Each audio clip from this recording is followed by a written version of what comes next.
जगन्नाथ बाबा को अर्पित शब्द पुष्पांजलि। पिछले जुलाई में जब मेरा झूसी इलाहाबाद स्थित जगन्नाथ बाबा के निवास पर जाना हुआ, तब किसने सोचा था कि इतनी हंसी खुशी के साथ हुई यह मुलाकात हमारी आखिरी मुलाकात होगी। उनकी कही बातें शब्दशः मेरे कानों में गूंज रही हैं और ऐसा लग रहा है मानो टाइम मशीन में बैठकर हमने समय को थोड़ा पीछे घुमाकर उसे वहीं रोक दिया हो। काश कि ऐसा हो पाता और काश कि बाबा मुझे फिर कहते कि तुम तो बिल्कुल लड़का लगती थी, तुम्हें पहचान पाना कठिन था। काश वो फिर कहते कि साहित्य में रुचि है तो स्वयं को नए नए कवियों लेखकों के विषय में पढ़ कर परिमार्जित करती रहो और साहित्य की गूढ़ जानकारियां हासिल करो, उसकी बारीकियां सीखो। वो फिर अपने दिलचस्प किस्से सुनाते और मैं मुग्ध होकर उनकी बातें बस सुनती ही रहती। तभी वो कोई सार गर्भित शेर सुनाकर मुझे चकित कर देते। काश कि उनकी आंखें चिर निद्रा से जागकर चंचलता के साथ कापिशाइनी से परिपूरित होकर गालिब की गलियों से होती हुई थेरियों के जीवन रहस्य का अन्वेषण करती। काश के अटूट मौन धारण कर चुके उनके होठों से वो चिर परिचित मुस्कान फूट पड़ती और उनके सुमधुर कंठों से ज्ञानामृत की वो धारा पुनः निकलती। पर कैसी विडंबना है ये कि मैं जो चाह रही हूं मुझे अच्छी तरह ज्ञात है कि असंभव है, परंतु जो संभव है वो तो मैं कर ही सकती हूं। उनकी यादों को सहेज सकती हूं, उनकी बातों को अमल कर सकती हूं, उनके सिद्धांतों और विचारों पर चलकर उन्हें जीवंत बना सकती हूँ। परलोक में उन्हें उन सुमनों को अर्पित कर आह्लादित कर सकती हूँ जिन सुमनों को वे पूरे जीवन वाग्देवी को अर्पित करते आए। हाँ, मैं उन्हें शब्द पुष्पांजलि तो दे ही सकती हूँ। माँ भारती की सेवा में अपना जीवन समर्पित करने वाले वाग्देवी के अत्यंत तेजस्वी व सुयोग्य पुत्र डॉक्टर जगन्नाथ पाठक अपने योगदान के लिए सदैव याद रखे जाएंगे। देवभाषा की सेवा से स्वयं को और सुधी जनों को जिस प्रकार उन्होंने कृतार्थ किया है वह निस्संदेह अविस्मरणीय है और इसके लिए देवभाषा और देवभाषी सदैव उनके प्रति कृतज्ञ रहेंगे। उनका विशाल दृष्टिकोण, सरस और सहज व्यवहार, गूढ़ विचारों से व्याप्त उनकी मधुर बातें लोगों के स्मृति पटल पर सदैव अंकित रहेंगी। आज जब वो अपने जीवन यात्रा संपूर्ण कर परम उद्देश्य को प्राप्त हो चुके हैं, तो अनायास ही अतीत के कुछ प्रसंग वर्तमान में प्रासंगिक हो गए हैं, जो उनके व्यक्तित्व का प्रतिबिंब बन हमारे सामने उभरते रहेंगे। बचपन से ही पारिवारिक वार्तालाप में उनसे जुड़े कई रोचक व संदेशप्रद किस्से सुनती आई हूँ, जिनमें से कुछ अपने अंदर बाबा की सहजता और सरसता को बड़े ही सुयोग से संजोए हुए हैं। एक बार डॉक्टर पाठक को अपने दो बड़े भ्राता सहमित्रों पंडित गौरीशंकर पाठक और पंडित सीताराम पाठक के साथ कहीं निमंत्रण पर जाना था। तभी उन्हें महसूस हुआ कि उनका कुर्ता थोड़ा मलिन पड़ गया है, इसे बदल लेना चाहिए। तो उनके भाइयों ने उन्हें उस पुरस्कार में प्राप्त सिल्क के कुर्ते को पहनने की सलाह दी, जिसे उन्होंने उनके द्वारा बड़े आग्रह करने पर सिलवाया था। उन्होंने भी उसे पहन लिया। अब तक तो सब कुछ सामान्य था, पर यह छोटी सी घटना तब उनके व्यक्तित्व का प्रतिबिंब बनी जब उन्होंने उस कुर्ते को पहनने के बाद कमरे में लगे छोटे से दर्पण में स्वयं को देखा और कहा कि कुर्ता तो बढ़िया है, लेकिन इसे पहनने से अहंकार की अनुभूति हो रही है। यह कहकर उन्होंने उसे उतारकर पहले वाले कुर्ते को ही धारण किया और निमंत्रण पर गए। सासाराम आने पर इनका सर्वाधिक समय इन्हीं भाइयों के साथ हास परिहास, ज्ञान पिपासा, साहित्य विलास में व्यतीत होता था, जिसमें इनके रिश्ते के एक चाचा पंडित कृष्णानंद पाठक भी शामिल रहते थे।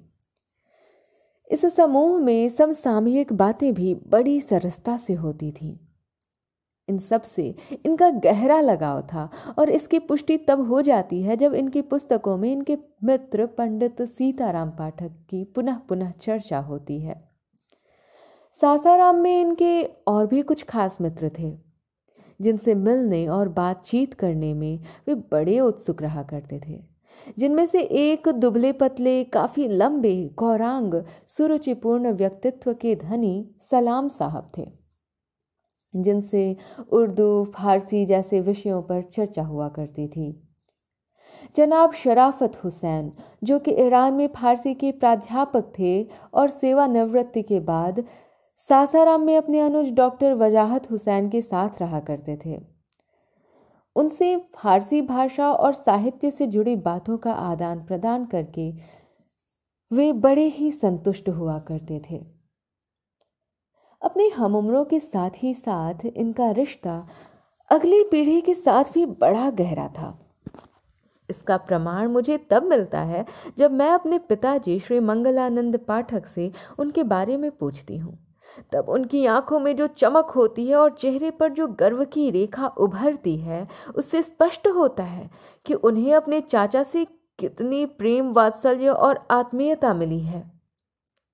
वही प्रेम, वात्सल्य और आत्मीयता जो उनके चाचा को अपने बड़का बाबूजी चित्रकवि पंडित रामरूप पाठक से मिली थी, जिनके आशीर्वाद व मार्गदर्शन ने उनका कर्म पथ आलोकित किया था। बाबा बड़ी ही श्रद्धा से अपने जन्म के समय की एक घटना का जिक्र किया करते थे, जो उन्होंने अपने बड़ों से सुन रखी थी। जब अपनी बरही के आयोजन में शिशु जगन्नाथ सभी बड़े बुजुर्गों की गोद में दिए जा रहे थे, तब सब उन्हें कुछ द्रव्य या वस्त्र भेंट स्वरूप प्रदान कर रहे थे, लेकिन चित्रकवि बाबा ने उन्हें अनूठा भेंट दिया, विश्व पंचांग। तब उनके इस भेंट को लेकर लोग आपस में कुछ कानाफूसी कर रहे थे, परंतु जब शिशु जगन्नाथ ने बड़े होकर इस घटना के विषय में जाना, तब उन्हें पता चल गया कि वाग्देवी की कृपा बड़का बाबूजी के हाथों उन पर बरसी है। चित्रकवि पंडित रामरूप पाठक द्वारा रचित चित्रबंध काव्य चित्रकाव्य कौतुकम, जिसके लिए उन्हें सन 1967 ईस्वी में साहित्य अकादमी की ओर से पुरस्कृत किया गया था, का सह संपादन उन्होंने पंडित जी के शिष्या डॉक्टर प्रेमलता शर्मा के साथ किया। कहना न होगा कि डॉक्टर पाठक विद्यार्थी जीवन से ही बड़े जिज्ञासु, मेधावी व साहित्यानुरागी थे। पारिवारिक कोलाहल में जब उन्हें पढ़ने में कठिनाई होती थी, तब वे शेषा के रौजे में जाकर झील के किनारे बने पार्क में प्रकृति के निकट अपना अध्ययन जारी रखते, और यहीं उन्होंने काव्य शायरी की कुछ पंक्तियां भी लिखनी शुरू कर दी थीं। अपने घर के निकट स्थित संस्कृत विद्यालय से उन्होंने मध्यमा तक की पढ़ाई की, जिसमें उन्होंने राज्य में प्रथम स्थान प्राप्त किया। फिर उन्होंने काशी हिंदू विश्वविद्यालय से अपनी शिक्षा पंडित बलदेव उपाध्याय के निर्देशन में शोध करके पूरी की।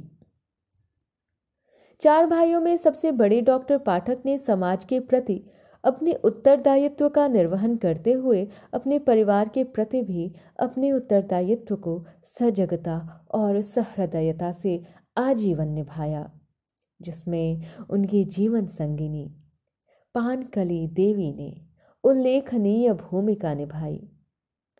अपनी पीढ़ी की महिलाओं के बीच अत्यंत सुंदर, गुणी, विनम्र, स्नेह और वात्सल्य से परिपूर्ण श्रीमती पाठक एक आदर्श महिला थीं। अपने देवरों वैद्यनाथ पाठक, रामजी पाठक और कृष्णानंद पाठक को मात्र तुल्य स्नेह देने वाली, घर परिवार के छोटे बच्चों को अनायास कुछ उपहार देकर आनंद व उत्साह से भर देने वाली हमारी अय्या सबकी प्रिय थी। परंतु दुर्योग कहें या नियति का निर्णय, वह क्षय रोग से ग्रसित हो गई और कोई उपचार काम न आ सका, जिसके फलस्वरूप वो प्रेम व वात्सल्य की देवी अपना स्थान रिक्त कर शून्य में विलीन हो गई। तब उनकी एकमात्र पुत्री हेमा सरस्वती मात्र 8 वर्ष की रही होंगी। पूरा पाठक परिवार इस घटना से स्तब्ध था, परंतु अपनी मां के सदृश सभी गुणों से सुशोभित बालिका हेमा सरस्वती में सबको पानकली देवी की छवि दिखलाई पड़ी। उन्होंने अपने बाल सहज भाव से सबका मन जीतकर उन्हें पुनः आशा और विश्वास से भर दिया।